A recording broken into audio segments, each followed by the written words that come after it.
My job was to bring in sumo wrestlers from all over the world. So I'd bring them in from like Japan, Mongolia, China, Hawaii, and I learned a lot about their habits. And interestingly, the way sumo maintain their weight is actually by eating only 1 or 2 meals a day. So they basically food bomb during these meal times. So it can be lunch or dinner, and they just eat tons of food and they do not snack.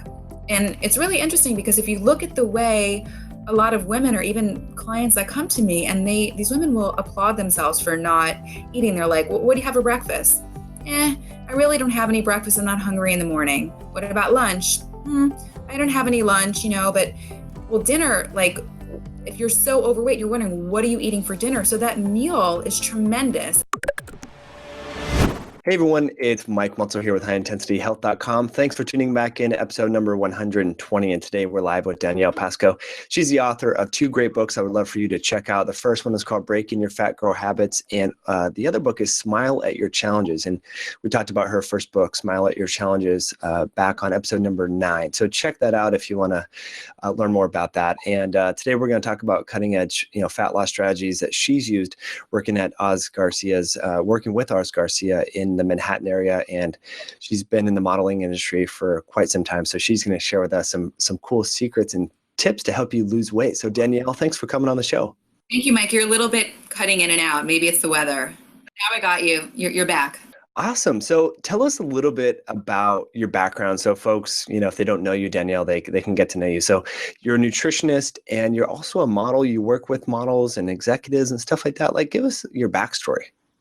Yes. So I started in this world when I was very young. I was 18 years old, and I started off studying with a healer, and I actually learned healing modalities. I became a massage therapist. I later became a Reiki therapist, polarity therapist, and then I ended up doing a lot of yoga, and I loved it, and I decided to study to become a yoga instructor. And then I later continued on and received a degree in nutrition.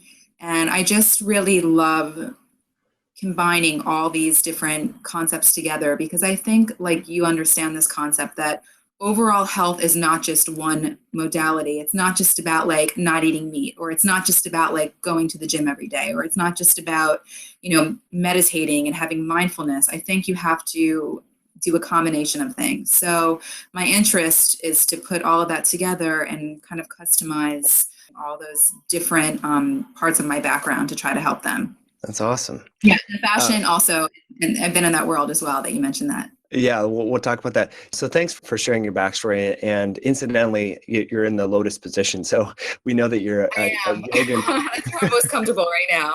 That's really cool. Most people are standing or sitting. We've had, one interview where Russ Jaffe was holding his cell phone while he was on vacation. That was kind of cool. So it's really great. Yeah. Well, I wasn't in my office today, and I was doing some work in the living room, and it was so cold and rainy. I got into my room and I decided to sit on my bed, and I'm in a lotus position on my bed, which is kind of weird, but that's what I feel like doing right now, to just be in the moment with you. So just roll with it. No, I like it. Yeah, it's very good energy.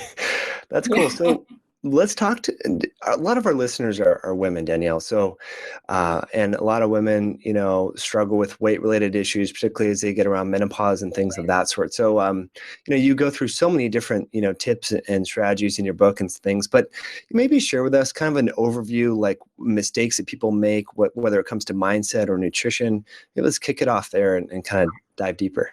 Well, I think a lot of the issue is that people, I kind of laugh about this, but they have sort of like a bipolar attitude when it comes to being healthy. On one hand, they may be they're eating wrong, they're not really exercising, they're maybe drinking too much, possibly they smoke. And then they become aware of this and they say, you know what, I need a clean slate. I need to totally change my habits. So before even easing into something very slowly, they end up, I'm going to do a juice cleanse for 5 days. I'm going to take up spinning every day of the week, and I'm going to, go to the gym, and I'm going to, basically they go into a no pain, no gain, coming from completely the opposite. And I think that it has to be a very balanced transition in order to see results and make it sustainable. Because I think when people jump into something too quickly without going at the right pace, they usually fail. It doesn't stick. So I think it has to be a very slow transition, and not to put so much pressure on yourself to be so perfect in the beginning. Just decide each day you're going to make one attempt to be a little bit better. And I think that will slowly make that stick and become a habit. And then you can eventually maintain that for the long term. That's a really nice approach, because what I've seen, and I've experienced this myself, when you go from like inactivity from travel, or too much work, Right. whatever, working on a project deadline, and then you jump back into exercise or jump back into something, you can get burnt out, like physically tired and then emotionally tired, and then you're or injured, even worse. And I think that injuries and fatigue really. Totally. Like the weekend warriors, you know? Yeah. Yeah, that's great. So, Yeah. but here's I think why people, or, we tend to, overachievers want to do something like that is because you want results right away, right? But these Right. small little steps, like just getting up earlier or going for a walk, or taking the stairs instead of the elevator, can have a profound effect, can't they? Completely. Completely. It makes a huge difference. Just doing these small things. You don't have to. I always tell my clients it's not about being so rigid and having to be at the gym 6 or 7 days a week. It's just about taking those small steps that really makes more of a difference. And I can be more specific if you have any questions to really dive into that. Yeah, let's dive into some of the physical stuff towards the end, but I would like to start off with mindset. That's something you talk a Mhm. lot about in your book, and I hear a lot of women say, like you quote in your book, "I have tree trunk legs," or my butt, I have a big booty. You hear these things all the time, Yeah. and that just begets more of the same. If I think that I'm like poor or not smart, then you just start to fester those thought processes. So talk to us about the mindset of becoming healthy and having a nice physique. Well, people think if you look at me, you would think I'm naturally skinny. And the truth is I come from a very big family. My background is Eastern European. Everyone is actually overweight. And I always struggled with my weight when I was younger. I was never heavy, but I also I was never skinny. That just wasn't me. And I just thought it was something that was definitely genetic. And over the years, I just assumed that as you get older, your body naturally declines, you put on a little bit of weight, that's par for the course, and that's what happens. And I think we sort of fall victim of that mentality, thinking that as we get older, our physical well-being and also our looks and our body has to suffer. And that's totally untrue. And I think that's part of the reason why people fail, because they're too accepting to believe that they're destined to a fate. It doesn't have to be. You can look amazing as you age. I mean, I'm over 35, a couple years over, Yeah. and I feel like my body is actually better than it was when I was 20 years old. I happen to work with Oz Garcia. He's 64, turning 65 years old. He just gets better with age every year. It's because we believe we can, we take the right steps, and it's totally achievable. So I don't like to hear this, oh, I'm just getting older, my hormones, but all these things do come into play, but you can correct them. You're not fated to a body that you're not happy with. I'm telling you, I've had a lot of disadvantages, even myself physically, and even with my hormones and my thyroid and many things that people hold to be the reason why. And I like to dispel a lot of those myths. Yeah, that's really great. So, if we could kind of narrow down, like, do you have people do visualization techniques like journaling? I mean, how do we get rid of that negative self chatter in our brain and start thinking of maybe the benefit of having quote unquote tree trunk legs or something like that? Like any tips there or success stories? Well, first of all, you have to really, it starts with loving yourself and not looking at, if you're a big boned woman, there's nothing wrong with having that and being comfortable with that. You want to be healthy. So first and foremost, you want to be healthy. You don't want to aspire to be super skinny if that's not your makeup. But also, if you're noticeably overweight, or you have a problem with a health issue, or you feel like you could benefit by losing some weight, and you know that this is something that is problematic, you really can start visualizing yourself looking better and believe that it's possible. You just have to believe it. It's like with anything. If you don't think that it can come to fruition, it's not possible. So it doesn't matter what people tell you. Don't buy into people. I'll tell you what girls do. A lot of times they get together and they say, well, this is what happens when you get older, or, oh, it's so hard, or don't buy into that. You have to deal with your own stuff. Don't let anyone put their influence on you, and just focus on getting healthier, getting fitter, and it's going to happen. Mm-hmm. And hang out with people that talk about positive things and don't talk about that. Always, exactly. I should have mentioned that. It's so true. It's really who you surround yourself with. Yeah, that makes such a big impact, and you don't really notice it at the time. Like just by talking about even a slightly negative thing, like maybe you're not picking on other people, but you're just talking about different, aspects. Maybe it's the news and violence going on. Then you start thinking about that, and it festers in your life. So just talking about. No, you can't sit and commiserate. It's awful. No. Yeah. So that's a big first step in the right direction. And Definitely. And, a lot of bodybuilders, a lot of athletes, a lot of entrepreneurs, business owners have used visualization techniques for a long, long, long time. And back in 2007, I made this like a visualization board of like who I wanted to be, when I grew up, kind of thing. And so far, I look at it, every morning, and so far a lot of it has come true. And so that's an N of one, but just, these things seem unscience based a little bit, but they do have a lot of validity and truth to them. I visualize as well. At night before I go to sleep, I do a 20-minute meditation. And then after that, I do a 5-minute visualization. And I just actually imagine myself in the place that I want to be, and where I envision my future and what I'm hoping for. And, there's a saying that thoughts become things, and it's really true. That's awesome. That's fantastic. Great info. So another thing you talk about in your book is that people have this perception that losing weight and getting healthy is like punishing. You got to eat like dry, egg whites and like white rice, and you got to limit your calories and then just grind it out of the gym. But that's not really the case. Like most people that are fit, like really enjoy what they're eating and what they're doing and stuff like that. So talk to us about, overcoming this mindset that it's got to be really a grind and a punishment. Definitely. I think the Europeans have it right. We should really, really look to them, because they know how to enjoy their life. They do things in moderation. They're happy. They walk around. They're social beings. I think that, we don't have to have such a restriction. We have to be mindful of what we eat. Listen, I definitely watch what I eat. I'm careful. I exercise. I'm regimented to a degree, but I'm not super structured about it. I think that if you have a healthy mentality, 80% of the time, you can cheat about 20%.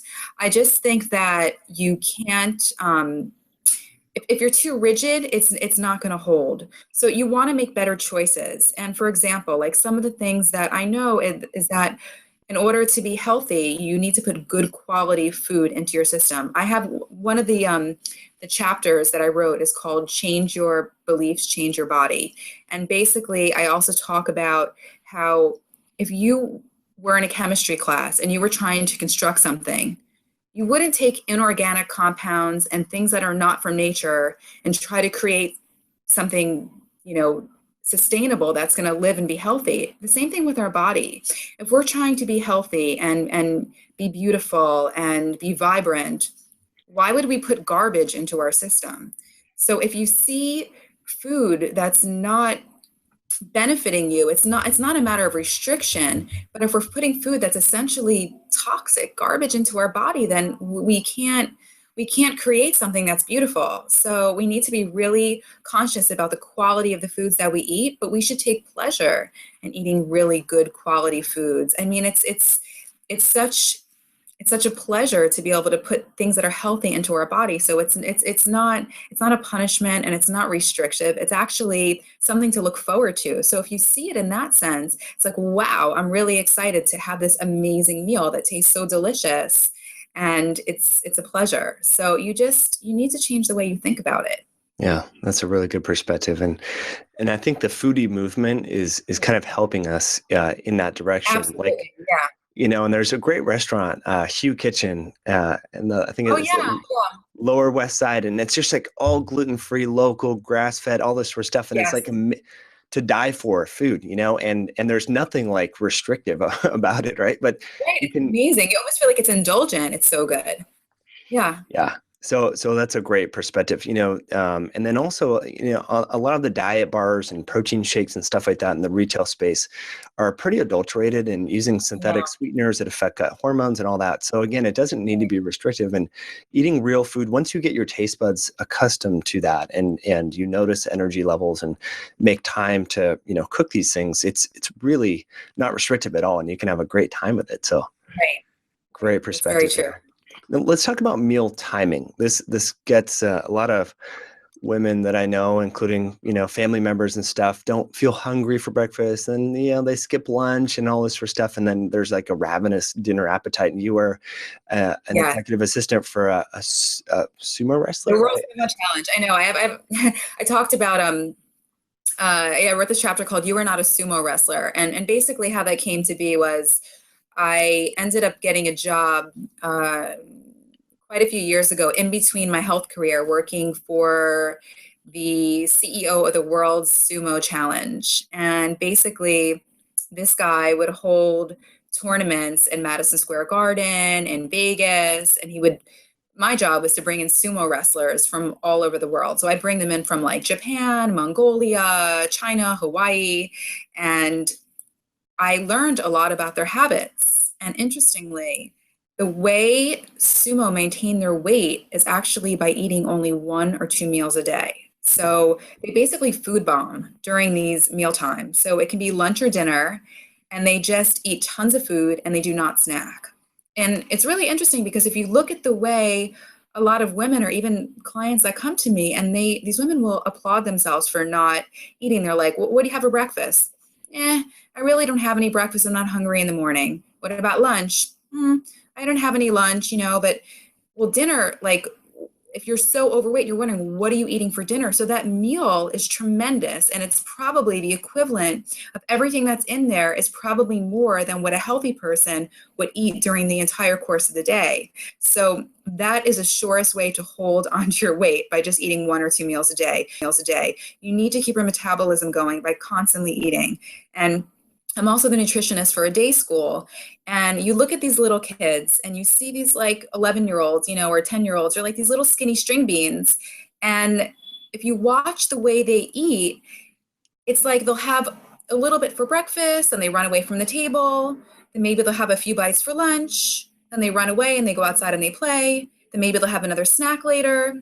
Then sit down for dinner. They'll have a couple bites, run away, and then maybe something sweet before bed. So they never gorge, they never overdo it. They're always moving. They always have something in their system. And that's really what we should do as adults. When you have your parents on top of you because you're a child and they're making sure you're constantly nourished throughout the day, then you're going to have proper nutrition, your metabolism's going to stay revved, and you're not going to overdo it. But when we don't have someone on top of us, we sometimes do the opposite, which is not eat at all. And then we save it up for later and then we get fat. So it's actually better to space it out.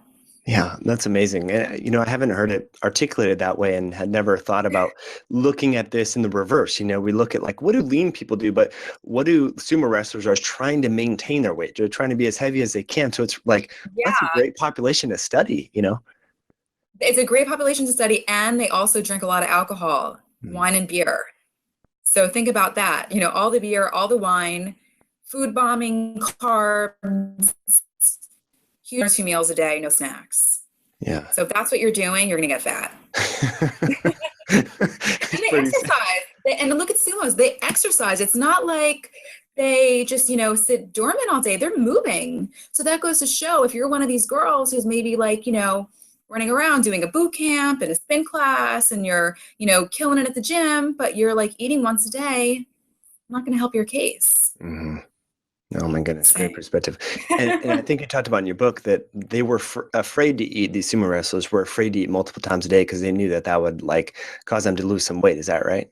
Yes, because it actually will rev up their metabolism even more, and they don't want that. You have weigh-ins. You have to keep your size. Yeah. Wow. Girls do not want to keep their size. Right. Oh my gosh. I hope this really hits home for people because there's a lot of like confusion on the internet. Should you eat breakfast? Should you skip breakfast? Like intermittent fasting That's okay. Intermittent fasting is intermittent, so that's not an issue. It's people who basically do this on a daily basis, or the women who don't actually eat a meal, but let's say they have a coffee in the morning, but they make that a latte, and then even if it's a skim latte, but it's a grande, and if you think about, what's in there, and then maybe they put a little bit of whipped cream or caramel, and then maybe they didn't really have a lunch. I ask them if they have lunch, they say no, but then they eat some kind of oat muffin with another coffee. So really they're taking in these calories, but it's nutrient void food. So they're not really getting the benefit. They're not feeling satiated. So they're still ravenous come dinner time. right. And then Yeah, what they are eating is, even though it doesn't appear to be unhealthy, it's really just processed sugar in a sense. So it's exactly.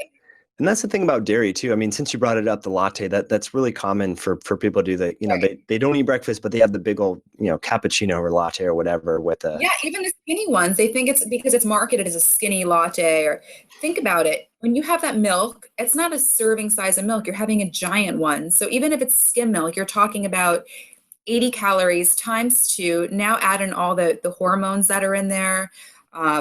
It's artificial. I mean, basically, it's just garbage. mm, It's yeah. not serving them. It's not high in protein. It's just not a good beverage. Right. Yeah. Homogenized, pasteurized. Yeah. Milk, not a good thing.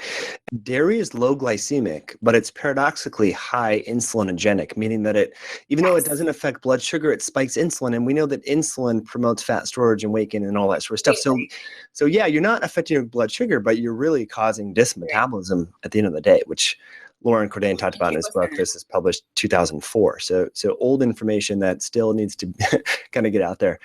So I know. And the same goes for soy also, A lot of women I know they'll swap it out for the soy version, which is no better. oh my gosh. Yeah, Yeah. there's a great book, The Whole Soy Story, if anyone hasn't or Yeah. wants to read up on it and on the controversy. I have my own soy story that I've shared on the show, having soy protein and testosterone imbalances and all kinds of stuff like that. So soy, at least how it's consumed commercially available here in the U.S. is not the same stuff, that is fermented and stuff like that in Asia. So great Completely. perspective. Now, Danielle, cellulite is a big thing that comes up a lot. A lot of women struggle with this.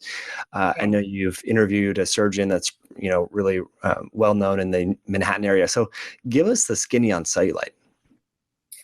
Well, cellulite is one of those things that it can be genetic, but also it has a lot to do with the quality of foods that you eat. A lot of times, if our body is loaded with contaminated foods, has too much toxicity, we can have a lot of toxic buildup in our cells that can cause a little bit of rippling around the buttocks area or inner thighs. Also, which is actually very interesting. What I had learned, one of the doctors that I had interviewed for the book talks about the type of underwear you wear and actually cellulite, so grandma underwear that you would never think, but the way that the elastic goes around the thighs, excuse me, he said it almost works like a tourniquet where it actually squeezes the area around your thighs and your buttocks, and after long periods of time, it can actually cause some rippling. So his recommendation is actually to wear thongs to help with cellulite formation. And also, there's quite a few studies that have shown women in more rural countries and how they do not eat foods that are processed, and they have less cellulite just because, for two reasons: they eat less processed foods, and also a lot of them don't wear undergarments. So I don't know which to hold responsible for that, and they're also walking around more and they're not so sedentary. So it's a combination of things: not being sedentary, not eating processed foods, also possibly your undergarments. And then there are some things you can do aesthetically to kind of help with that, but as a start, those three things are just something that you can do without doing anything surgical. Yeah. So the circulation, what I gathered after reading that Yeah. chapter in your book, the circulation's a big deal. Yes. Interesting. So standing, getting a standing desk, moving more, exercising, right steps. And what about like massage and like maybe a foam Well, that's roller? actually a great point. Yes, lymphatic drainage, moving everything, moving any toxicity, the lymph away, that will make a difference. So it's important to do that as well.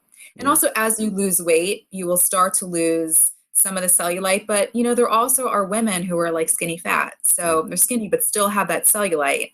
And at that point, there are some things you can do. I speak about it. There's one thing called mesotherapy, which is little homeopathic injections that can help with that. And there was another method of something that I've actually tried before.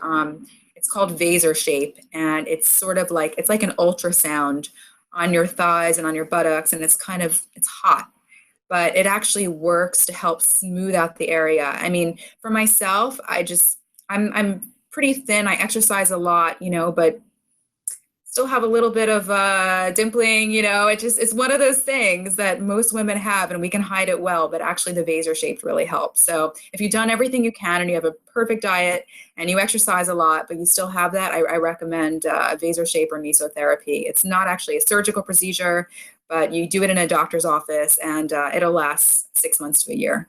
Oh wow, that's great. So now that you've been working with a lot of models and have, experience in the modeling industry, cellulite must be a problem for some women. So what's like the traditional like treatment for women in that industry? Maybe they're not accustomed to the detox and all this other stuff. What do they normally do?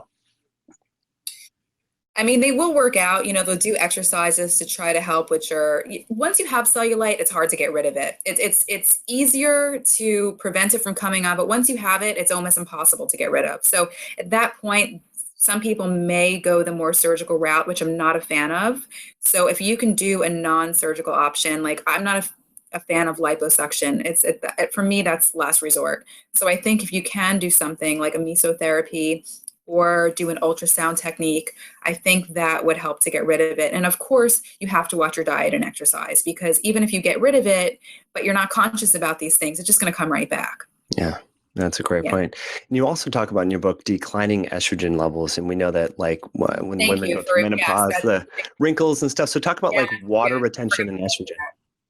that happens too. Yeah. I mean, once you're basically you're declining with your hormones, I mean, it's definitely you're going to see wrinkling, you're going to see more sagging, you're going to see more cellulite formation, potential weight gain. So that's something that does happen, but there's also ways to work with hormones. I mean, I'm sure you probably know a lot of practitioners who do bioidentical hormone replacement therapy, which is possible. There's also more natural ways to just even help hormone replacement through supplements if you actually didn't want to go that route, through using actual hormones. So you can work around that, but again, once you have the cellulite formation, it's harder to combat versus preventing it in the first place. So I'm talking more to the girls right now that are, my readership, which are in their 20s and 30s and 40s. Right now is the time to work on prevention.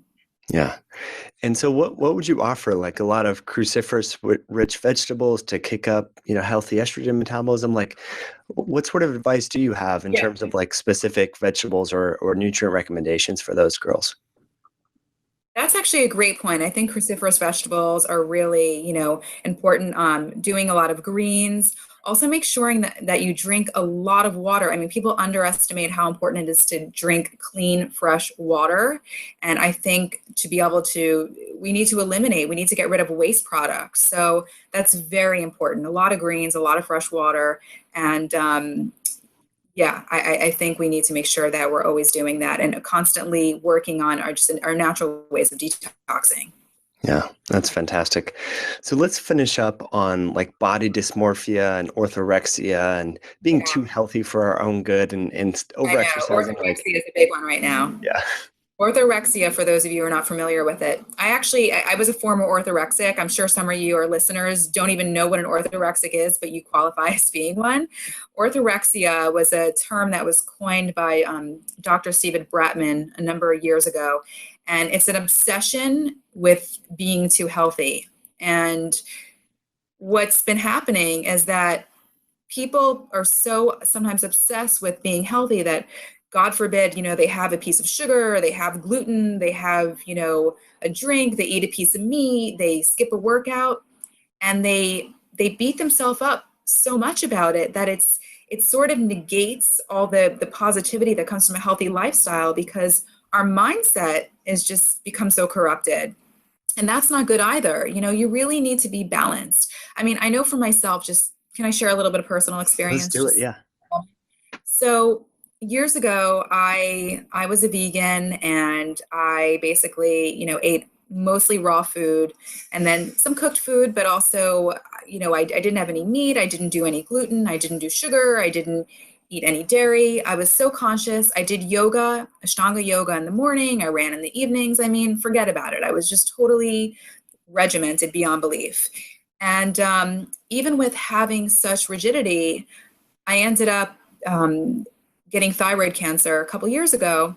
And it just was kind of interesting to me that someone who was so rigid with all my practices, it's like, how do I get so sick? How did that happen? So sometimes you could do all these things. And of course, look, it's good to have healthy habits. I'm not saying to abandon your healthy habits, but what I am saying is that once I went through that and I said, oh my God, I did all of this and it didn't serve me to the way that I was hoping for. Just because you do all these things, it's not insurance that you're never going to get sick. So the point is take on healthy habits, but you also want to be able to live and be happy and have your soul be fulfilled, because it's way worse, way worse for you to have an unhappy spirit than it is to eat a little bit of gluten, white sugar, once in a while. It's okay. It's a birthday. Have a piece of birthday cake, have a toast of some champagne, skip a workout when you're on vacation. Like, you have to live. That's part of being human. It's part of having pleasure. Just make sure that when you come back to balance, it's a healthy balance. So just enjoy yourself every now and then. Just don't beat yourself up. Just be nice to yourself. Yeah. Because at the end of the day, it's like, what are you doing all this for? You know what I mean? Like, if you're going to avoid being social and avoid hanging out with Great friends point. because they might have a little gluten or a drink of beer, it's like, well, what's the point of Right. living just so you look good in the gym, kind of thing? Like, you need to get out there and have fun. And so Right. I personally struggle with this and have struggled, I wouldn't necessarily call it orthorexia, but it's some spectrum of that. In high school, I was working out all the time and then wouldn't go out with my friends and this and that. And then the times that I did go out, I'm like, oh my gosh, I had such a great time. Yeah, I had a little Yeah. beer or didn't eat as healthy, but it's like you feel so refreshed. And I think, Right. having that community is really important. So Definitely. You just maybe you can't get can, too caught up with it. You can't, it's good to maintain your healthy habits and be health conscious most of the time, but you got to let yourself go every now and then, just for your soul. You, right. even Maimonides, I like to speak about him. He was a physician, and Maimonides Hospital is named after him, and he was also a rabbi and very, very spiritual. And he always talked about balance and how he all of his theories about health still hold up to present day, which is amazing because they go back, thousands and thousands of years ago. And he also said that everything needs to be done in moderation. And, at a time of a celebration, we should be able to have a drink or be able to have something sweet or be able to enjoy. But most of the time, make sure that we take care of our body. And in order to be a spiritual being, we needed to have a healthy body to be able to pray and be spiritual and basically get get to a higher level. He always felt like health problems were actually had to do with an imbalance in the soul. A lot of problems that were happening physically, but although he felt that way, he also noticed that it was important to not be so rigid 100% and have that balance point. So I think it's really important to do mostly healthy things, but also give yourself a little bit of a break. Mhm. That's a really great perspective. And we all probably know people in our lives that are not on this orthorexic path and do eat a little gluten, heaven forbid, and drink beer now and then. And they look absolutely Yeah. amazing, have great energy and great relationships. And so it's a really interesting perspective. I mean, what you eat obviously is very important, and exercises, but also live your life and have fun and hang out with other people. So Yeah, totally. great perspective there, Danielle. So anything about the book or any, final words before we go to some final questions here that you want to share that we didn't get to discuss? Well, I wrote this book because I work with so many women, and I feel like they're always coming to me and saying, I work out all the time, I practice yoga, I juice cleanse, I'm a vegetarian, all these things that typically would lead to what we would expect to manifest these really amazing results. But they don't realize there's probably something that they missed.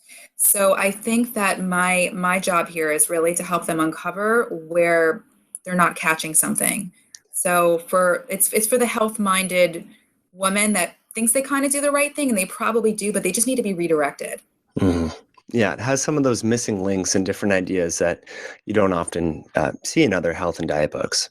Right. And I also share my own experiences because I made a lot of mistakes, and that's why it didn't work for me originally. And when I figured it out, I was like, "Oh my God, I have to share this information," because I couldn't believe how my body morphed.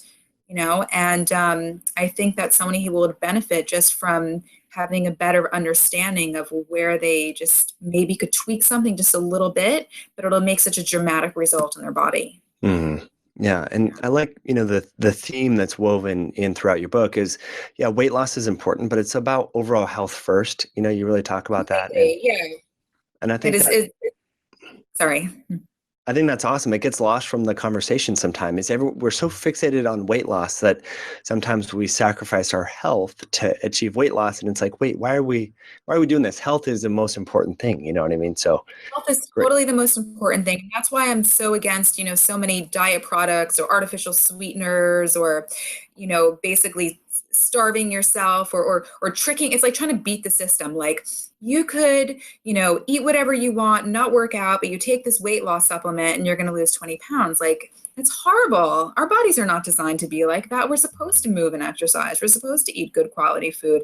There's no cheating the system. I mean, you have to do it the right way because the end result is you want to be healthy. It's not just about being skinny. I mean, yeah, you could be a size 2, but you could have migraines and irritable bowel and you can't sleep at night and you're anxious and you're depressed and you have all these other issues, but you look fabulous. I mean, is that what we want? No. So you want to be healthy inside and, and look good on the outside. It's totally intertwined. Yeah, great perspective. I never got on to the HCG dieting that was, I think it's still popular, but it was really Yeah. popular in the late, like 2009, 2010. And everyone I Yeah, a knew lot that of did it, they're still overweight. right. That's just it's cheating the system, Right. and you want it to be sustainable. Yeah, that's a great Yeah. perspective. Fantastic. So I know we've asked you this question before, but if there was one whole food substance, nutrient, botanical, or dietary supplement that Danielle, you just could not live without and you highly recommend, what would that be and why? I happen to love I love powdered greens. I know that's kind of a strange thing, but I just like to have them on. Actually, there's a chocolate green supplement that I really like, and I wish I can remember the brand right now, but I feel like I don't always have time to have vegetables, and I feel like I can take them on the go, and they give me energy and a little bit of sweetness, and I just feel like I'm having my daily fix, and it has probiotics, which is really good for the gut, Mm. and.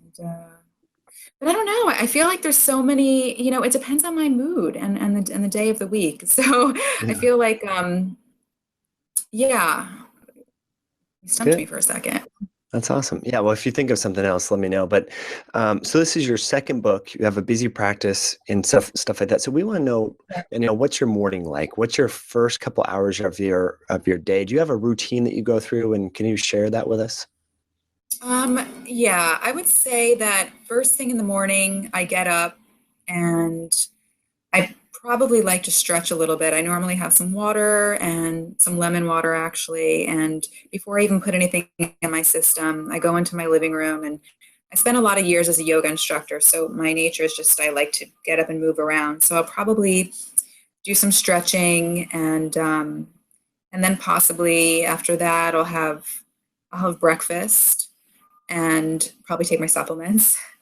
And then I walk through Central Park to my office, which is really nice to be able to do that to see clients. And I would say I don't even go to the gym that often, to be honest with you. I do so much just at home movement wise, and then even just walking to and from work. I mean, I'm in New York, so I'm kind of lucky that I get to do that.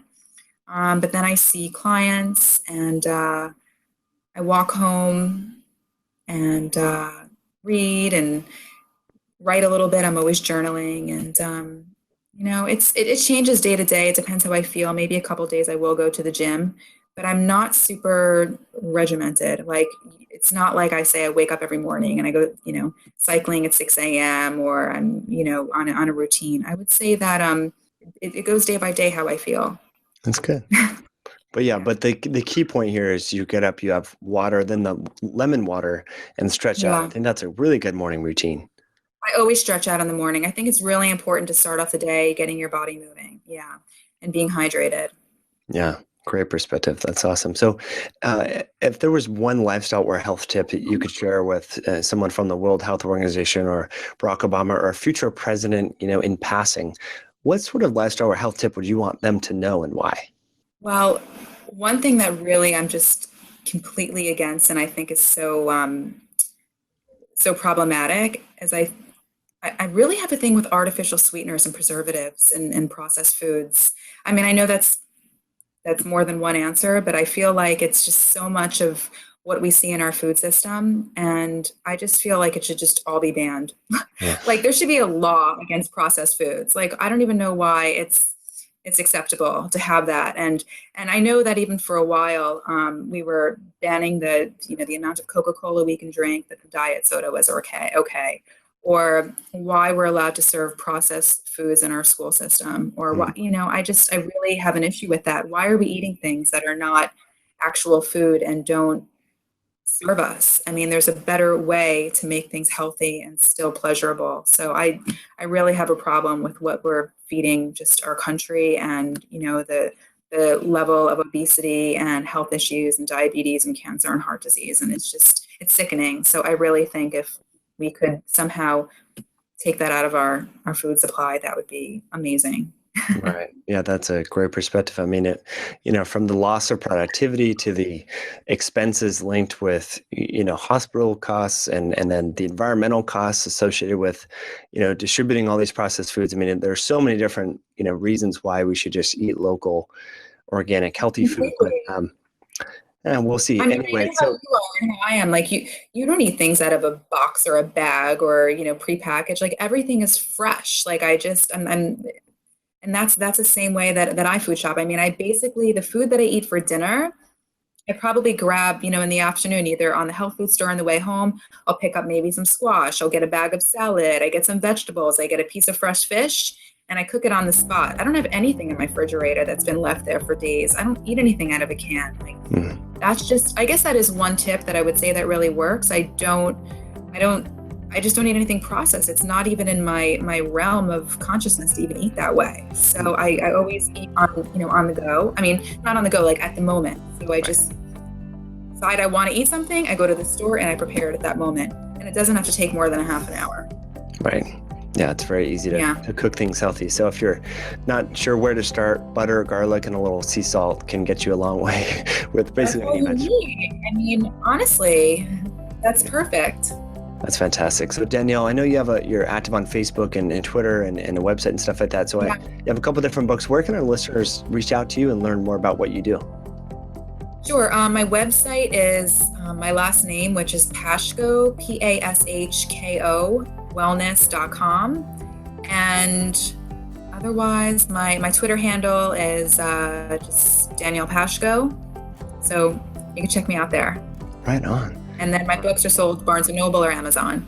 Yes, Breaking Your Fat Girl Habits. Would definitely recommend you all check that out. It's a great book. I have the physical copy and also the Kindle copy. So really enjoyed reading that. Cool. Really enjoyed catching up with you, Danielle. So thanks again for coming on the show, and hope you have a great weekend and stay warm there in Manhattan. Yeah, stay warm as well. Thank you, Mike. Will do. Take care.